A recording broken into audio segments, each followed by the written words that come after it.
Hi crafters, Andrea here with Crafts on the Move. Thank you so much for joining me. I'm super excited to be sharing the video tutorial on this adorable A2 card featuring the classic cabinet die set from Hero Arts. This is a phenomenal die set and it coordinates with this super cute What's Cooking stamp and die set. The sentiment What's Cooking is actually from this set, and then there's an accessory stamp and die set also in the collection, and this is on the shelf and it comes with both the stamp and the die. So these were all released in the same collection. Your kit includes the classic cabinet die set. The video we're gonna go over is your kit contents, the tools and supplies that you need to make the cards, and then the tutorial as I walk through how to assemble the card. Let's start crafting. As I mentioned in the previous section, we'll go over your kit contents. In addition to the video tutorial that you're watching now, your kit contents also include written instructions, and then our famous die cutting guide, which has the color paper, the cardstock you're going to cut, and the die, and how many of each one you need to make one card. You will also receive the die set, the classic cabinet, as I mentioned earlier. Your kit also includes a colored photo of the card sample. The kit also includes some pre-stamped sentiments, and I gave you extra in case you have a problem cutting them down into strips, but you'll just cut them into strips before you add them to your card. Your kit contains 2 cellophane A2 bags, and we'll go over the contents of those bags individually. The cellophane bag that is labeled paper for die cutting contains all Spellbinder cardstock. There is a half A2 panel of fawn, and then the rest are all full A2 panels. There's 1 fern, 3 Tuscan, 1 terracotta, 1 cinnamon, 1 waterfall, 2 teal topaz, 3 beeswax, and 1 classic white. The second A2 cellophane bag includes 3 strips of fawn. This is the cardstock that will be used to make the ground, and you will want an ink pad. We'll go over that in the supplies and tools. Then you will also receive 3 A2 panels of Seaside cardstock. This is also from Spellbinders, and it is lightly sprayed with Thermal Web iridescent glitter spray to give it a little extra fun texture.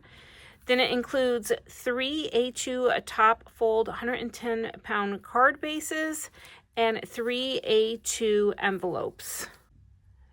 The basic tools and supplies used to make this card are pretty basic. You'll want your die cutting machine with the plates. If you have repositionable tape, that can be helpful, or a magnetic plate. You'll also want your paper trimmer. I used liquid adhesive. You can use liquid and dry adhesive. It's up to you. My die release tool, some scissors, tweezers, my jewel picker. I also used a couple different types of double-sided foam on the card. I'm going to recommend a couple strips of scrap cardstock. I used the Distress Ink Walnut Stain for the faux wood on the fawn paper, and then also a piece of scratch paper so that you can keep your fawn cardstock on the copier paper while you're dragging your ink and not do any damage to any of your work surface that you're working on. That covers the tools and supplies list. Let's get into making the card. The first thing I am going to do is apply my ink to the bottom of this piece of fawn cardstock, and that's how you're going to get that wood look on your cardstock. I will be using the Walnut Strain Distress ink. You can use any brown ink that you want. And what you want to do is take your ink pad, and with the edge of the ink pad, put it at about a 45-degree angle from your cardstock. I am going to actually do the first test run on a scrap piece of white cardstock just so I can get an idea of my pressure, and I'm also going to apply it on a scrap piece of copier paper. You can use a glass mat, whatever work surface you want that you know your ink will not stain. So I'm going to apply the ink pad about a 45-degree angle and just lightly drag this ink pad across. And you can apply, I'm going to try it on the second side, and this time I'm actually going to divide the paper about in half so it looks like I'm getting wood planks instead.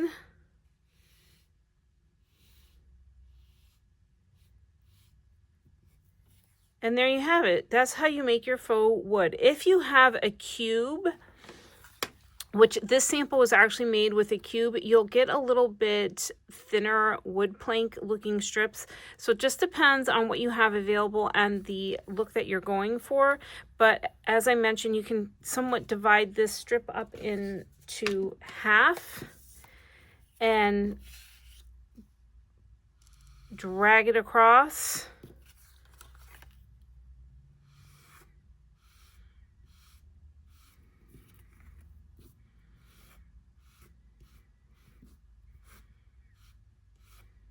And I am applying a little bit of heavier pressure in certain areas just to give it more of a wood grain faux look.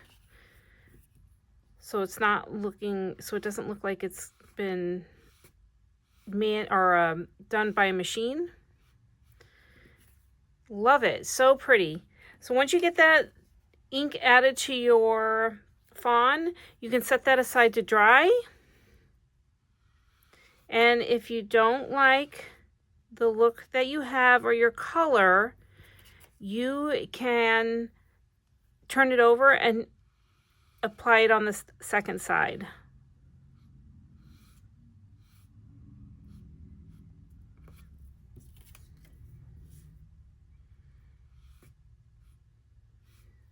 Perfect. I love that. See how easy that is? Now I'm just going to set this aside to dry.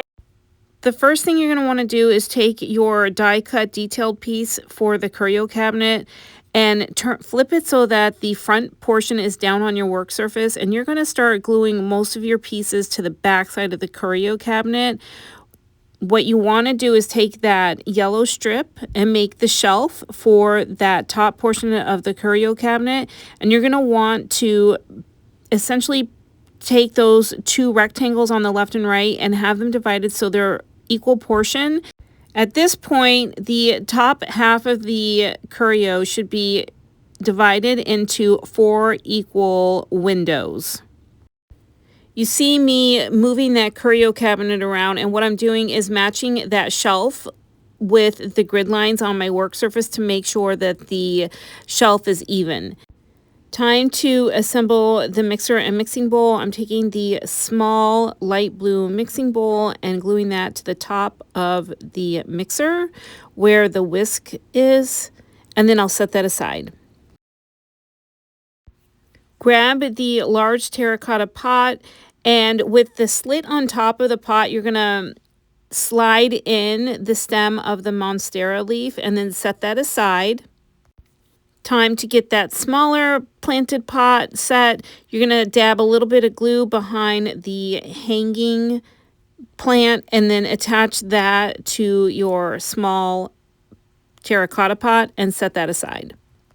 Grab your cake platter and the cake cover and add a little bit of adhesive to the back side of the cake platter, and then add the cake cover dome to that platter. Now it's time to add all the little fun elements to the curio cabinet. And you're going to want to be working on the back side of the curio cabinet so it looks like those elements are behind the doors. And you're just going to put some glue on the Tuscan piece where you're going to start gluing those pieces. And you can swap your elements around. You don't have to do it exactly as the sample is. The one thing you want to pay attention to are the mugs and the pitchers with the handles. If you want those handles to show, you're going to want to glue those first, or be able to maneuver them so that you can pull the handle in front of the books or the platter, depending on how you're layering those elements. One tip and something that I used is I would glue the piece down and then turn the curio cabinet over and look at the front and see if that's how I wanted that piece situated in the curio cabinet.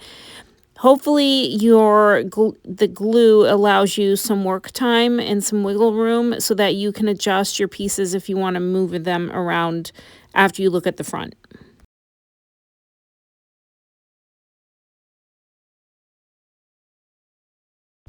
Another tip that I found helpful was I glued the white canisters down without the lids, and then I glued the lids on once the curio cabinet was actually glued to the base part of the curio cabinet. And that allowed me to make the lid flush with the top of those canisters. Otherwise, you can go ahead and add the lids to the canister and have them overlap the white canister. That's all personal preference. I just found it easier to add them after it was already on that back panel. I'm going to continue adding the elements to the back of the curio. Once I'm happy with the placement of everything, I will then add the curio detailed top to the base.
Once I had the detailed decorated curio front attached to the curio base, I then went and added those fawn canister lids.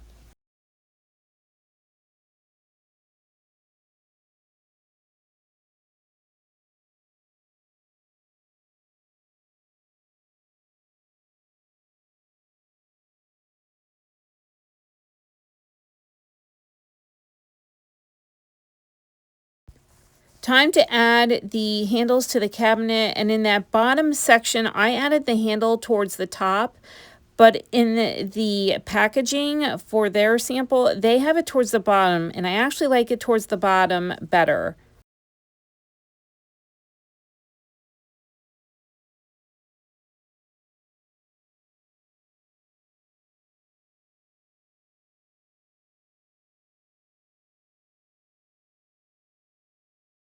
Wonderful. It is now time to put all the elements together on the card panel. You're going to glue that striped fawn piece of cardstock flush on the right, left, and bottom of the seafoam card panel. It's time to add the curio cabinet. I put a little bit of glue on the back side, making sure I got the little legs. And then I placed the curio cabinet about middle of the entire card, so pretty centered in the card. I was watching my legs on where they went on the wood floor. And then also you want to make sure you leave enough space for that one top vase. You're going to glue that down and tuck the very bottom of that vase just under the curio cabinet.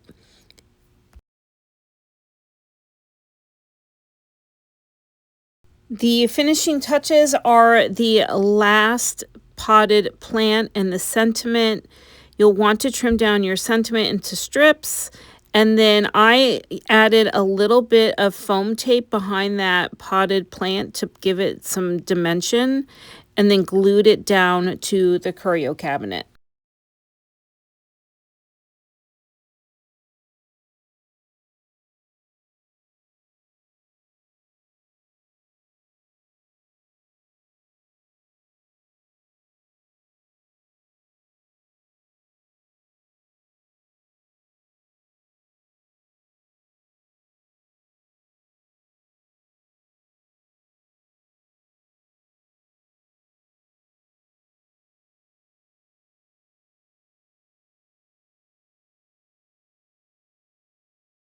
On to the sentiment, I did add a little bit of 3D foam tape behind the sentiment and then added that to the card. You can really put the sentiment in a lot of places on this card. I ultimately chose the top third left of the card.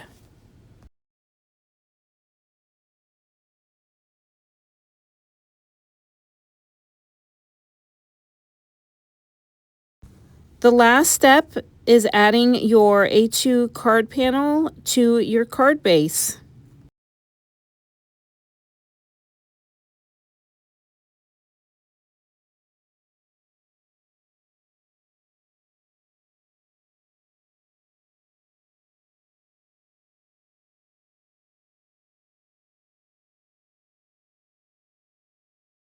I hope you had a lot of fun making this adorable card.